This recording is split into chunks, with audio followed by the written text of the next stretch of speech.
ഒരു രാത്രി birthday function കഴിഞ്ഞു വരുന്ന ഒരു പെൺകുട്ടിയെ ആരോ അറ്റാക്ക് ചെയ്യുന്നു. അവളുടെ ശരീരത്തിലേക്ക് ഒരു ഡ്രഗ് ഇഞ്ചെക്ട് ചെയ്യുകയാണ്. അതോടെ അവളുടെ ശരീരം മുഴുവൻ ഒരു ബ്ലാക്ക് കളറായി മാറി അവൾ മരിക്കുകയാണ്. പിറ്റേന്ന് വേസ്റ്റ് കൂനയിൽ നിന്ന് അവളുടെ ബോഡി കിട്ടും. അങ്ങനെ പോലീസ് വന്ന് ഇൻവെസ്റ്റിഗേഷൻ സ്റ്റാർട്ട് ചെയ്യുകയാണ്. ഈ സമയം മുംബൈയിൽ അസിസ്റ്റന്റ് DGP ആയ നായകൻ ധ്രുവ് ഈ മർഡറിനെ പറ്റി അറിയുകയാണ്. അയാളും ഈ ഒരു ഡ്രഗ് അറ്റാക്കിന്റെ ജീവിച്ചിരിക്കുന്ന ഒരു വിക്ടിമാണ്.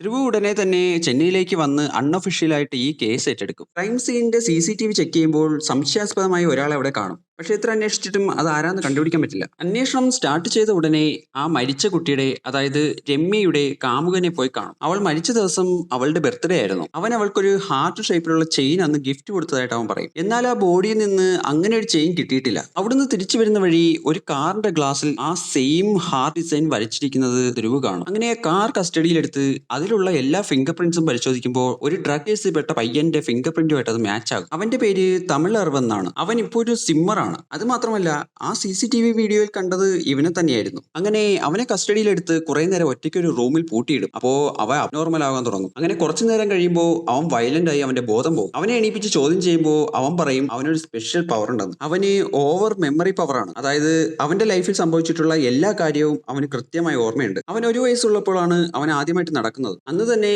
അവൻ അവിടെയുള്ള ഒരു അമ്പലക്കുളത്തിൽ വീഴും. ആ കുളത്തിലെ വെള്ളത്തിന് എന്തോ ഒരു ദൈവീക ശക്തിയുണ്ട്. അന്ന് മുതലാണ് അവൻ ആ മെമ്മറി പവർ കിട്ടിയത്. ധ്രുവിനും പോലീസുകാർക്കും ഇതൊന്നും വിശ്വാസമില്ല.